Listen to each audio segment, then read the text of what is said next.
Hujambo, karibu katika Dream Media habari, lakini kwanza ni machache kati ya mengi tuliokuandalia kwa siku hii ya leo.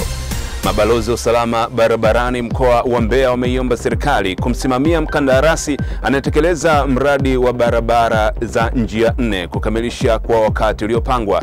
Rais wa zamani wa Uruguay Jose Mujica anayejulikana kama Pepe amefariki dunia akiwa na umri wa miaka 89. Na katika michezo, timu ya Simba imewasili salama nchini Morocco kujiandaa na mchezo wa mkondo wa kwanza wa fainali kombe la shirikisho barani Afrika dhidi ya RS Berkane. Taarifa hii ya habari inapatikana kupitia akaunti yetu ya YouTube ya Dream Media TZ, lakini pia tufuatilie kupitia kurasa zetu za mitandao ya kijamii Facebook, Instagram na X. Facebook ni Dream FM, Instagram na X ni Dream FM TZ. Na sasa ni muda wa kuziangazia kwa kina taarifa tulizokuandalia kwa siku ya leo. Uko nami Esau Godwin. Mabalozi wa usalama barabarani mkoa wa Mbeya wameiomba serikali kumsimamia mkandarasi anayetekeleza mradi wa barabara za njia 4 kukamilisha kwa wakati uliopangwa. Mradi huo wa barabara ya Nsalaga hadi Ifisi yenye urefu wa kilomita 29 kwa njia 4 unaotekelezwa na kampuni ya Chiko umefikia asilimia 25 mpaka sasa. Taarifa ya Ana Msumeno inafafanua zaidi. Akizungumza na Dream Habari, mwenyekiti wa mabalozi wa usalama barabarani mkoani Mbeya, Furaha Malele, amesema kukamilika kwa mradi huo wa barabara kutakwenda kuimarisha usalama barabarani.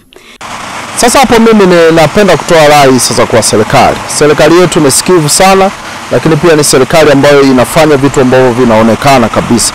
Niseme tu kwamba juzi alikuja Mheshimiwa Waziri wa Ujenzi, alizungumza kwamba ujenzi huo unatakiwa kukamilika kwa haraka. Mimi niseme tu kwamba ujenzi huo ni muhimu sana ukakamilika kwa haraka, kwa sababu kwa sasa kumekuwa na mlundikano mkubwa sana wa magari barabarani na muda unatumika muda mrefu sana kutoka sehemu moja na kwenda sehemu nyingine. Kuhusu faida watakazozipata wakazi wa Mbeya na watumiaji wa barabara hiyo, Malele amesema pamoja na mambo mengine, lakini amekiri itasaidia kupunguza ajali za barabarani. Kuna shughuli ya upanuzi wa barabara, manake kwa kuongeza njia kuwa njia 4, kwa maana kwamba njia 2 zitakuwa zinakwenda na njia 2 zinarudi. Kwa hiyo mkoa wetu sasa upo katika maboresho hayo, kwa maana kwamba shughuli inaendelea na ujenzi unaendelea. Niseme tu kwamba mara zoezi hili litakapokamilika ni kwamba shughuli itakuwa nzuri, kwa maana kwamba barabara itakuwa pana na hata ajali zitapungua sana. Kwa nini nasema ajali zitapungua? Ajali zitapungua sana kwa sababu barabara zitakuwa 2 zinaenda na 2 zinarudi. Kwa hiyo kutakuwa na nafasi kubwa sana ambayo itakuwepo kati ya gari zinazoenda na gari zinazorudi. Lakini yapi maoni ya wakazi wa mkoa wa Mbeya kuhusu kukamilika kwa mradi huo wa barabara? Kwa majina naitwa Elia Chabikiano. Ndio barabara ikiisha hii ya barabara 4 manufaa, kwa sababu kwa kitu cha kwanza msongamano wa magari utakuwa ni mdogo, hautakuwepo. Pia mji utakuwa, sababu pia miundombinu barabara 4 inafanya pia jiji linaongezeka. Kwa ushauri wangu pia naipongeza kwa stage waliofikia. Nadhani pia ni maamuzi mazuri waliyofanya na waendelee hivyo. Mradi huo wa barabara ya Nsalaga hadi Ifisi yenye urefu wa kilomita 29 kwa njia 4 umefikia asilimia 25, huku tayari serikali kupitia Wizara ya Ujenzi ikimtaka mkandarasi anayetekeleza mradi huo kampuni ya Chiko kufanya kazi usiku na mchana pamoja na kuongeza vifaa vya wafanyakazi ili mradi huo ukamilike kwa wakati. Ana Msumeno, Dream Media. Naam, huyo ni Ana Msumeno akikuletea undani wa taarifa hiyo. Kwingineko, katibu wa Chama cha Demokrasia na Maendeleo Chadema mkoa wa Mbeya, Hamadi Mbeale, amesema chama hicho hakitarudi nyuma katika harakati za kumtafuta kada wa chama hicho Mpaluka Nyagali maarufu Mdude licha ya vikwazo vyote wanavyokutana navyo. Mbeale ameyasema hayo baada ya jana Jeshi la Zimamoto na Uokoaji mkoa wa Mbeya kufanikiwa kusafisha vitu vinavyodhaniwa kuwa ni sumu vilivyomwagwa na watu wasiojulikana katika ofisi za chama hicho akidai ni katika harakati za kukwamisha jitihada hizo. Mbeale amesema awali hawakuchukulia kwa ukubwa swala hilo, lakini baada ya kusogea eneo hilo walipata changamoto kiafya, ambapo walichukua hatua ya kupiga simu jeshi la polisi ambao walifika muda mfupi na kuchukua sampuli kwa ajili ya kujua ni unga wa aina gani. Na asubuhi tunapoyatambua ni kwamba wale wote ambao walisogelea pale yalikuwa yanasababisha chafya, yanasababisha maumivu ya macho, maumivu ya pua na hewa ambayo ilikuwa inasambaa hata ukiwa umbali wa mita 30-40 bado na wewe unapata madhara. Ni sumu ambayo matirio yake yalikuwa yanaelekeana kama sulfavine. Bahati nzuri tulikikuta kikaratasi ambamo inasemekana ndo waliwekea hiyo sumu yenyewe walioitumia, nayo iliweza kuchukuliwa sampuli kwa ajili ya kwenda kufanya investigation ili kutuletea majibu kwamba hii ni aina gani na ina madhara ya namna gani. Sisi kama chama pia na sisi tulichukua sampuli kwa ajili ya kupeleka kwa watu wetu ambao tunaamini wanaweza wakatuletea majibu sahihi ya nini ambacho kilikuwa kimetokea. Jana akizungumza na Jungu Kuu, afisa habari wa Jeshi la Zimamoto na Uokoaji mkoa wa Mbeya, Musa Nyagalu, alisema baada ya jeshi hilo kupata taarifa walifika kwa wakati na kukuta vitu vinavyofanana na unga mweupe ambao ulichukuliwa kwa ajili ya kufanyiwa vipimo. Mbunge wa Kisesa mkoani Simiyu Luhaga Mpina amependekeza Wizara ya Viwanda na Biashara nchini ifutwe kwa kile alichokidai wizara hiyo imeshindwa kutimiza majukumu yake vizuri. Mpina amesema hayo leo Mei 14 bungeni jijini Dodoma wakati akichangia kwenye hotuba ya bajeti ya wizara hiyo, ambapo amesisitiza hata bajeti iliyoombwa na wizara hiyo isipitishwe kwa sababu fedha hizo zinakwenda kutumika vibaya. Zaidi tungane na Sara Mwambepo. Mbunge wa Kisesa mkoani Simiyu Luhaga Mpina amependekeza Wizara ya Viwanda ifutwe kwa kile kinachodaiwa wizara hiyo imeshindwa kutimiza majukumu yake vizuri. Mpina amesema hayo leo Mei 14 bungeni jijini Dodoma wakati akichangia kwenye hotuba ya bajeti ya wizara hiyo leo, ambapo pamoja na mambo mengine amesema bidhaa nyingi feki zimekuwa zikiingizwa nchini ilhali wizara hiyo ipo, lakini pia inaruhusu wawekezaji wageni wengi kuliko wazawa. Ilitegemewa iwe ni rufaa ya huzuni na mateso ya wafanyabiashara, iwe rufaa ya huzuni na mateso ya wakulima na wafugaji wa nchi hii, lakini badala yake imekuwa ni kinyume. Imekuwa ni wizara ambayo imekuwa ikihalalisha kuuawa kwa biashara nchini, imekuwa ni wizara ambayo imekuwa ikihalalisha kuua uwekezaji nchini, ajira na hata kodi za serikali. Ni wizara ambayo inabariki na kusaidia na kuwa wakala hata wa bidhaa za kutoka nje ya nchi kupata soko hapa nchini, huku mazao na bidhaa za nchi zikiwa zinauawa bei zake kila siku na kuruhusu mambo ambayo haruhusi. Awali waziri wa viwanda na biashara Dr. Selemani Jafo amesema ukuaji wa sekta ya viwanda nchini umezidi kuleta mafanikio, ikiwa ni pamoja na kuongezeka kwa pato la taifa kupitia uzalishaji wa bidhaa mbalimbali za ndani zinazouzwa nje ya nchi. Dr. Jafo amesema ukuaji huo umechangiwa na uboreshwaji wa mazingira ya kibiashara nchini. Wizara imeendelea kuhamasisha ujenzi na upanuzi wa viwanda vya kuongeza thamani ya mazao ya kilimo pamoja na vile vinazalisha bidhaa zinazohitajika hapa nchini kwa wingi.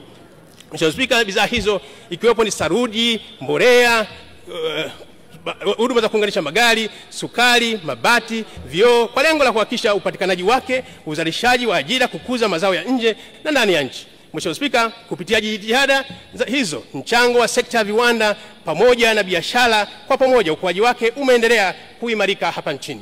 Hata hivyo, wizara hiyo imeliomba bunge kuidhinisha kiasi cha shilingi bilioni 135.7 kwa ajili ya matumizi yake katika mwaka wa fedha wa 2025-2026.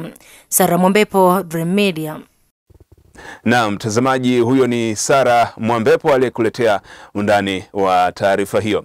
Mtazamaji wa Dream Media, na kukumbusha kuendelea kutufuatilia kupitia kurasa zetu za mitandao ya kijamii Facebook, Instagram na X. Facebook ni Dream FM, Instagram na X ni Dream FM TZ. Na sasa tuziangazie taarifa za mataifa mbalimbali kama zinavyoletwa kwako na Brown Tinda. Rais wa zamani wa Uruguay Jose Mujica anayejulikana kama Pepe amefariki dunia akiwa na umri wa miaka 89. Mpiganaji huyo wa zamani ambaye alitawala Uruguay kuanzia mwaka wa 2010 hadi 2015 alijulikana kama rais maskini zaidi kwa sababu ya maisha yake ya kawaida. Rais wa sasa Yamandu Orsi ametangaza kifo cha mtangulizi wake kwenye jukwaa la 10 akisema asante kwa kila kitu ulichotupa na kwa upendo wako mkubwa kwa watu wako. Chanzo cha kifo cha mwanasiasa huyo hakijajulikana, lakini alikuwa akiugua saratani kwa muda mrefu. Akiwa kijana, Mujica alikuwa mwanachama wa chama cha kitaifa, mojawapo ya vyama vya jadi vya kisiasa nchini Uruguay ambavyo baadaye vilikuja kuwa upinzani wa mrengo wakati kwa serikali yake. Mujica aliwahi kutekwa mara 4 na katika mojawapo ya matukio hayo mwaka wa 1970 alipigwa risasi 6 na kukaribia kufa. Na tumalizie huko Kinshasa. Vuguvugu la AFC na M23 katika mji wa Goma na vitongoji vyake limekuwa likifanya uvamizi na kuwakamata kwa siku kadhaa, likidai kuwa watu hao wanahusika na mauaji ya uporaji na utekaji nyara. Wasiounga mkono kundi la M23 wanasema kuwa linawateka nyara na kujaribu kuwaajiri vijana kwa nguvu katika safu zake. Mwishoni mwa juma, meya wa jiji la Goma, Julien Katembo, aliwaambia waandishi wa habari kuwa watu waliowakamata ni pamoja na askari wa ARDC na FDLR, wazalendo na wahalifu wengine. Msako wa kuwasaka na kuwakamata washukiwa uliendelea siku ya Jumatatu na Jumanne, hasa katika maeneo ya kaskazini mwa mji wa Goma ambako vitendo vya mauaji, uporaji na utekaji nyara vimeripotiwa kwa muda. Naam, mtazamaji, huyo ni Brown Tinda katika habari za mataifa mbalimbali. Timu ya Simba imewasili salama nchini Morocco kujiandaa na mchezo wa mkondo wa kwanza wa fainali kombe la shirikisho barani Afrika dhidi ya RS Berkane. Huyu hapa Brown Mbwawa akikuletea mkusanyiko wa habari za michezo.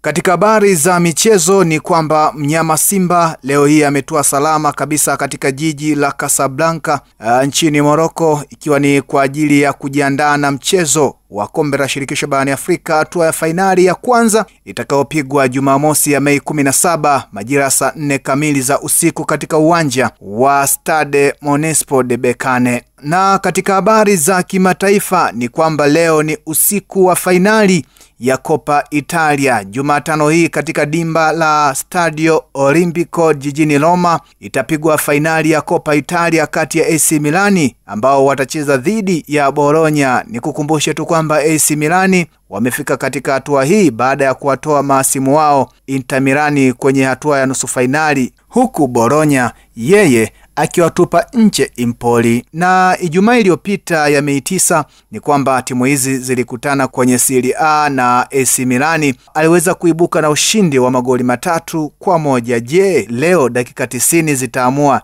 atakuwa AC Milani kutoa ubingwa wa Coppa Italia ama atakuwa ni Bologna? Na kabla ya kuhitimisha Dream habari, ni kukumbusha tena machache kati ya mengi tuliokuwa nayo kwa siku hii ya leo. Mabalozi wa usalama barabarani mkoa wa Mbeya wameiomba serikali kumsimamia mkandarasi anayetekeleza mradi wa barabara njia 4 kukamilisha kwa wakati uliopangwa. Rais wa zamani wa Uruguay Jose Mujica anayejulikana kama Pepe amefariki dunia akiwa na umri wa miaka 89. Na katika michezo, timu ya Simba imewasili salama nchini Morocco kujiandaa na mchezo wa mkondo wa kwanza wa fainali kombe la shirikisho barani Afrika dhidi ya RS Berkane. Na huo ndio mwisho wa Dream Media habari. Endelea kutufuatilia kupitia kurasa zetu za mitandao ya kijamii, Facebook, Instagram na X. Facebook ni Dream FM, Instagram na X ni Dream FM TZ. Kule YouTube ni Dream Media. Kwaheri.